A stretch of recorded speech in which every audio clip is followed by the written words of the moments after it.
sebagai kendaraan dinas Presiden Joko Widodo mogok. Kejadian itu terjadi seusai orang nomor 1 Indonesia itu meresmikan pembangkit listrik tenaga gas Mempawah, Kalimantan Barat.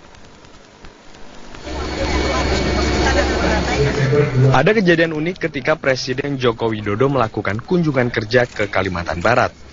Mobil dinas Presiden mendadak mogok di tengah jalan. Gangguan yang dialami mobil kepresidenan bukan hanya sekali terjadi. Setahun yang lalu saat Jokowi sidak ke proyek Hambalang Bogor yang mangkrak, ban mobil Mercedes-Benz S600 jenis Guard tiba-tiba kempes. Di beberapa kesempatan, Jokowi juga tidak menggunakan mobil kepresidenan, terutama saat melakukan kunjungan ke daerah yang jalannya menanjak, yakni saat melakukan kunjungan ke kediaman Prabowo Subianto akhir tahun lalu. Selama menjabat sebagai presiden, Joko Widodo tidak membeli mobil baru. Semua mobil Indonesia 1 yang dipakai saat ini merupakan mobil bekas yang pernah dipakai Presiden RI ke-6 Susilo Bambang Yudhoyono yang dibeli tahun 2004. Lalu seperti apa spesifikasi mobil dan prosedur pengamanan kepresidenan yang menjadi prioritas utama dalam perjalanan kepala negara? Berikut pemaparan rekan Rifai Pamone. Rifai, silahkan. Presiden Susilo Bambang Yudhoyono dan masih digunakan hingga saat ini. Mercedes-Benz S600 Guard, bisa melihat komposisinya atau desain orisinilnya memang begitu panjang dibanding dengan S-Class lainnya, keluaran dari Mercedes-Benz dengan panjang 6,3 meter. Kita lihat juga ada wheelbase di sini, atau yang bisa dimaknai sebagai poros roda, yang kemudian menjadi pembatas pembeda antara seluruh jenis S-Class yang sudah dikeluarkan oleh Mercedes-Benz. Di sini panjangnya mencapai 4,315 mm, lebih panjang sekitar 1,5 mm dari kelas yang lainnya yang keluar sebagai pendahulu dari Mercedes-Benz S600 Guard. Lalu kita akan lihat apa yang menjadi detail dari keberadaan mobil kepresidenan Republik Indonesia yang sudah berumur 10 tahun tentunya apabila dihitung dari pengadaannya sejak tahun 2007 dan juga 2008. Untuk bodi dari Mercedes-Benz ini adalah bahan baja. Plat baja ini merupakan tambahan untuk versi orisinil yang tentunya anti peluru dan juga anti granat ringan, dan sudah diuji coba di salah satu wilayah di Jerman, yaitu diuji balistikan sehingga mendapatkan sertifikasi VR10 Ballistic Authority dari salah satu perusahaan balistik militer di wilayah Jerman. Dan kemudian dari komposisi jendela ini juga memiliki fitur teknologi yang sangat tinggi, yaitu kita kembali dulu ke grafis sebelumnya. Di grafis ini masih akan menunjukkan tentang banyaknya fitur-fitur pengamanan lainnya seperti jendela, yaitu memiliki anti peluru militer, dan juga banyak lagi fitur-fitur pengamanan lainnya seperti dari mesinnya dengan daya yang 530 kekuatan tenaga kuda atau horsepower, dan juga torsi maksimal mencapai 830 Nm dan bisa menciptakan laju yang begitu cepat mencapai 160 km per jam. Mobil kepresidenan Republik Indonesia Mercedes-Benz S600 Guard ini, seperti yang sudah kita lihat tadi datanya, dalam komposisi yang terlihat bahwa ada spesifikasi-spesifikasi yang cukup banyak sekali, kemudian menjadi keunggulan dari kemampuan Mercedes-Benz S600. Kita simak data berikutnya. Data yang akan kami tampilkan ini memperlihatkan bahwa mobil kepresidenan tidak hanya satu jenis Mercedes-Benz S600 Guard, namun ada unit-unit lainnya, yaitu 2 unit Jeep Mercedes-Benz dan 1 unit limousines, dan semuanya keluaran dari Mercedes-Benz. Kita beralih ke informasi terakhir yang akan kami tunjukkan. Kali ini adalah bagaimana protap keamanan perjalanan kepresidenan di Republik Indonesia. 7 hingga 10 mobil pengiring kepresidenan ini adalah angka yang lebih rendah apabila dibandingkan dengan zaman Presiden Soeharto hingga SBY yang mobil pengiringnya bisa mencapai 20 mobil pengiring kepresidenan. Dan untuk pasukan pengaman presidennya ada 20 orang minimal, lalu laju yang diwajibkan bagi pengemudi mobil kepresidenan itu antara 80 hingga 120 km per jam. Jadi kalau kita lihat, laju maksimal dari Mercedes-Benz S600 mencapai 160 km per jam sudah sangat memenuhi syarat. Dan untuk zaman atau era Joko Widodo dan Yusuf Kala saat ini agak berbeda. Ada protap yang lebih unik, yaitu tidak boleh ada sirine dan klakson, dan juga meminimalisir penghentian arus kendaraan, jadi tidak mengganggu kegiatan atau aktivitas kendaraan warga lainnya.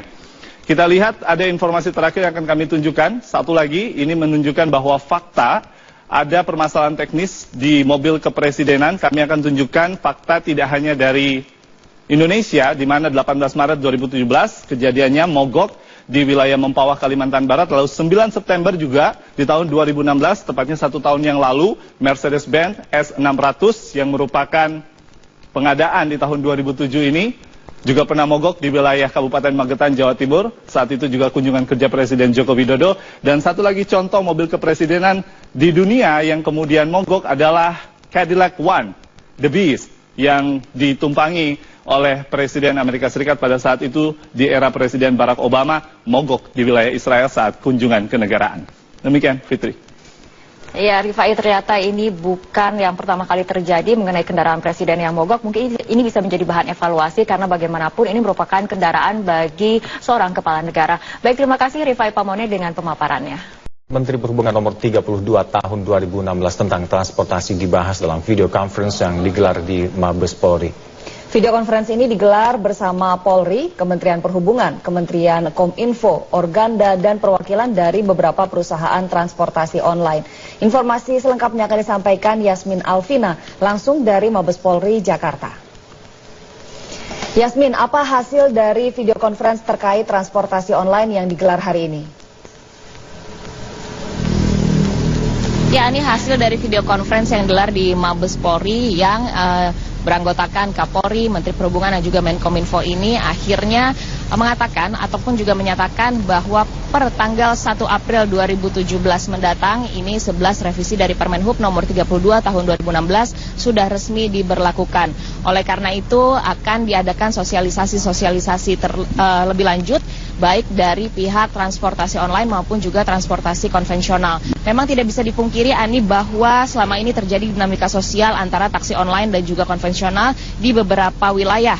Oleh karena itu sebelum tanggal 1 April ini pemerintah dalam hal ini Polri, Kemenhub, Kemenkominfo dan Pemda setempat akan melakukan sosialisasi 11 poin revisi yang diantaranya adalah angkutan online akan diberikan stiker, tarif berbatas, kuota, STNK berbadan hukum, kapasitas mesin, uji kir yang akan dilakukan 1 tahun sekali, tempat penyimpanan kendaraan, bengkel, pajak, akses dashboard, dan juga sanksi. Ani. Ya, Yasmin, poin revisi apa yang menjadi sorotan atau perhatian khusus dari pemerintah? Lalu bagaimana antisipasinya jika dinamika transportasi online dan konvensional tetap terjadi?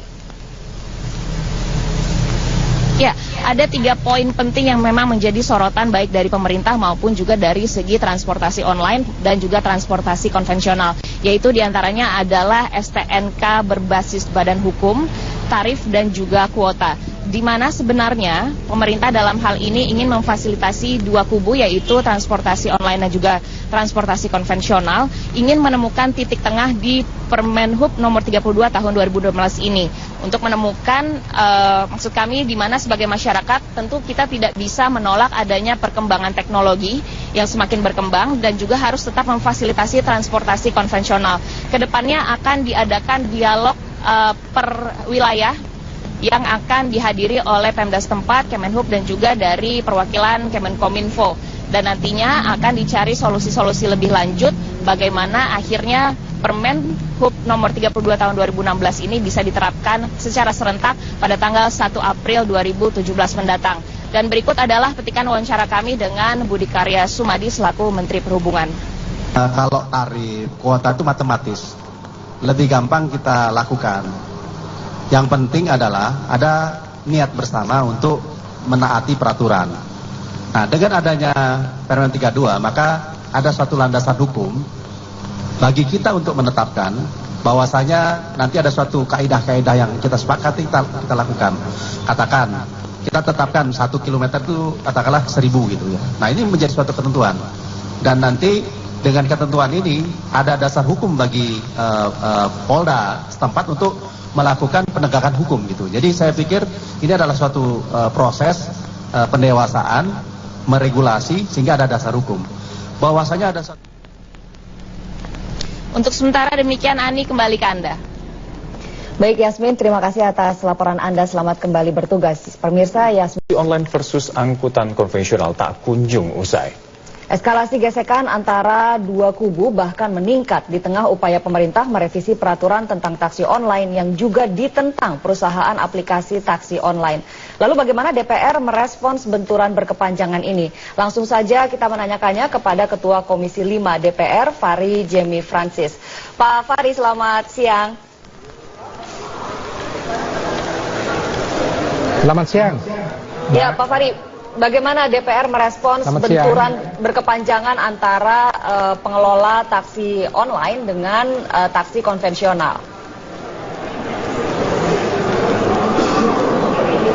Ya, jadi begini, kami sudah melakukan rapat kerja dengan Menteri Perhubungan dan juga RDP bersama dengan Dirjen Perhubungan Darat, dan pada saat itu kita sudah minta agar penerapan daripada kesepakatan yang sudah dibangun oleh pemerintah, dalam hal ini Peraturan Menteri Perhubungan nomor 32 tahun 2016, yang kita anggap harus ada ketegasan daripada pemerintah, karena Peraturan Menteri ini setahu kami sudah cukup lama, ya, kurang lebih sekitar hampir 1 tahun, bahkan pada saat mau dilaksanakan pun itu masih diberi waktu untuk itu. Dan untuk itu maka kita minta bagaimana tahapan-tahapannya. Kita mendapatkan penjelasan bahwa mereka sudah melibatkan para pakar, baik itu Asosiasi Asuransi Umum Indonesia, juga OJK, Masyarakat Transportasi Indonesia, dan kemudian sudah diputuskan dalam SK Dirjen Perhubungan Darat nomor SK 5538, dan pada saat mau mau dilaksanakan pun itu masih ada waktu untuk dilakukan sosialisasi. Dan jadi kita minta kira-kira ada beberapa persoalan. Halo? Iya, Pak. Lanjut. Ada beberapa persoalan yang memang disampaikan. Itu menurut catatan kita ada 11 loh. Catatan yang disampaikan kita ada 11, tapi hanya ada 3 yang menjadi perdebatan itu. Nah, sekarang saya kira sudah saatnya untuk diimplementasikan. Ya, Pak Fahri, ini kan 2 minggu lagi waktu tersisa untuk permen ini diimplementasikan. Sementara masih ada 3 poin yang belum selesai antara pemerintah dan juga dengan pengelola angkutan umum berbasis online. Apakah ada rencana dari pihak DPR untuk menjembatani penyelesaian hal ini? Saya kira kita sudah cukup menjembatani. Kita sudah memberikan input, kita sudah memberikan masukan kepada pemerintah. Saatnya pemerintah harus melakukan dengan ketegasan. Karena waktu untuk menyusun berkaitan dengan item-item ini sudah melibatkan semua pihak, dan kemudian waktu untuk melakukan sosialisasi sudah cukup. Dan untuk itu maka saatnya pemerintah harus melakukan ketegasan untuk melaksanakan, mengimplementasikan apa yang sudah disepakati. Pasti ada yang kurang, ada yang lebih dari konvensional maupun online, tetapi itu adalah hasil daripada kesepakatan yang sudah dibangun selama ini. Ya, untuk itu kami DPR meminta untuk diimplementasikan. Ya, dengan kata lain Anda melihat bentrokan-bentrokan yang terjadi ini karena pemerintah selama ini tidak tegas. Saya kira itu sejak awal kita sudah sampaikan pada saat demo yang 2016 bulan Maret itu, kita sudah meminta supaya dengan cepat itu dilakukan dipanggil, diberikan waktu, dan kemudian segera diimplementasikan. Terus kemudian mau diimplementasikan bulan Oktober tahun 2017, itu kita panggil juga, pemerintah siap untuk melaksanakan, tetapi fakta nyatanya pemerintah tidak melaksanakan. Saya tidak tahu ada apa di balik ini. Ya, siapa kekuatan di balik ini. Dan untuk itu maka kami minta kepada pemerintah, dalam hal ini mitra kerja kita Kementerian Perhubungan, untuk melaksanakan berkaitan dengan kesepakatan hasil yang sudah dibangun semua pihak, baik transportasi online maupun transportasi konvensional. Baik Pak Fahri, kami harap Anda tetap bersama kami. Kami harus jeda dulu. Kita akan lanjutkan perbincangan di segmen berikutnya. Pemirsa, Metro Siang akan kembali sesi 5 DPR RI untuk membicarakan masalah pengaturan lebih lanjut antara taksi online dan taksi konvensional. Pak Fahri, kita ketahui beberapa kota ini terjadi kericuhan gitu antar pengemudi taksi konvensional dan juga ojek online. Maka pemimpin daerah meminta untuk ada percepatan solusi karena menunggu PM 32 tahun 2016 1 April nanti masih lama, sementara bentrokannya sudah terjadi sekarang. Apakah mungkin? Kalau mungkin, apa usulan Anda untuk percepatan solusi ini? Ya, yang pertama saya kira untuk taksi online, ya PM 32 itu sudah kita dengarkan, sudah kita sudah sama-sama bersepakat untuk dilaksanakan, diimplementasikan. Berkaitan kendala dan sebagainya, ya harus tegas dilaksanakan. Khusus berkaitan dengan ojek, di dalam undang-undang lalu lintas itu tidak diatur berkaitan dengan transportasi roda 2, ya. Karena kita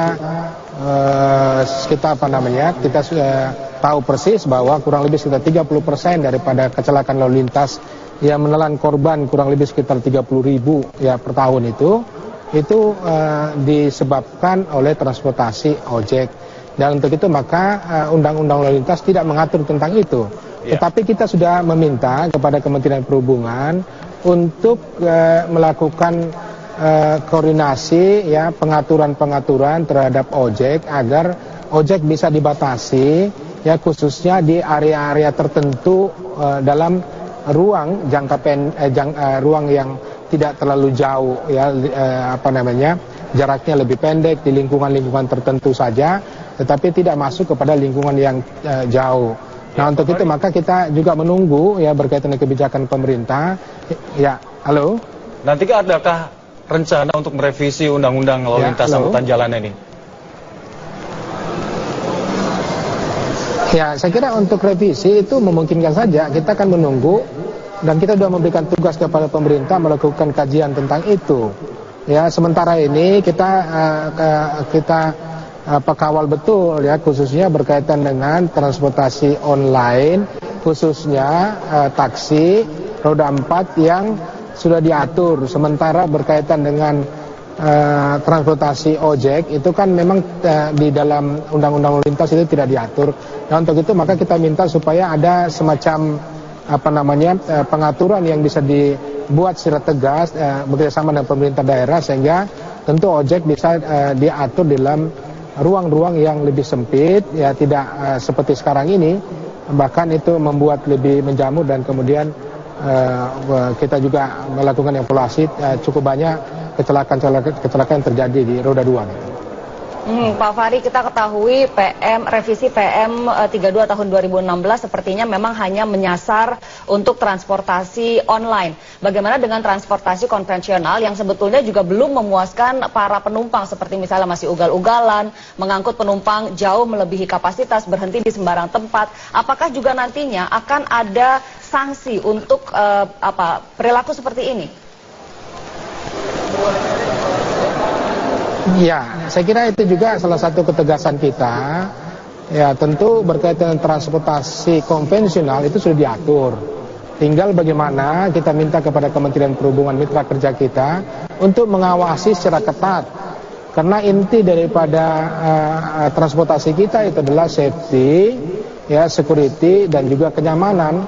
Kita minta tidak hanya kita melakukan sertifikasi secara administrasi, tetapi juga tentu, ya, kenyamanan daripada pelayanan dari transportasi konvensional itu bisa ditingkatkan. Dan saya kira sudah ada verifikasi, sudah ada indikator-indikator untuk bisa menguji daripada transportasi konvensional tersebut.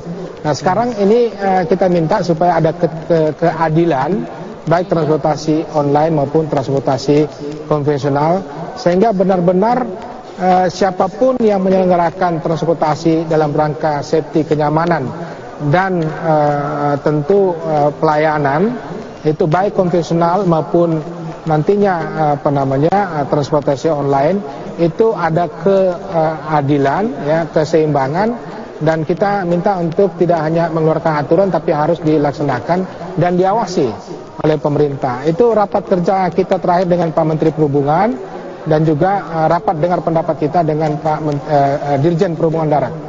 Baik, singkat Pak Fahri, kalau dari DPR sendiri pengawasannya nantinya akan seperti apa? Melihat ini sudah banyak letupan di masyarakat. Ya, kami akan melakukan kunjungan kerja spesifik, ya, bersama dengan Kementerian Perhubungan untuk kita mendiskusikan dengan pemerintah daerah, ya, terutama di titik-titik di mana 1-2 bulan terakhir ini ada kejadian-kejadian, sehingga ada langkah-langkah strategis, ada terobosan yang kita perlu dorong bersama-sama dengan Kementerian Perhubungan, khususnya Dirjen Perhubungan Darat, sehingga peraturan menteri, ya, yang sudah disepakati semua pihak, ya, harus bisa dilaksanakan, harus bisa ditindaklanjuti, dan lebih daripada itu tentu fungsi pengawasan juga harus dijalankan sehingga tidak hanya peraturan hanya untuk peraturan, tapi peraturan itu dapat dilaksanakan di lapangan. Baik Pak Fahri, terima kasih banyak sudah bersama kami di Metro Siang pada hari ini. Selamat siang, terima kasih. Ya, dan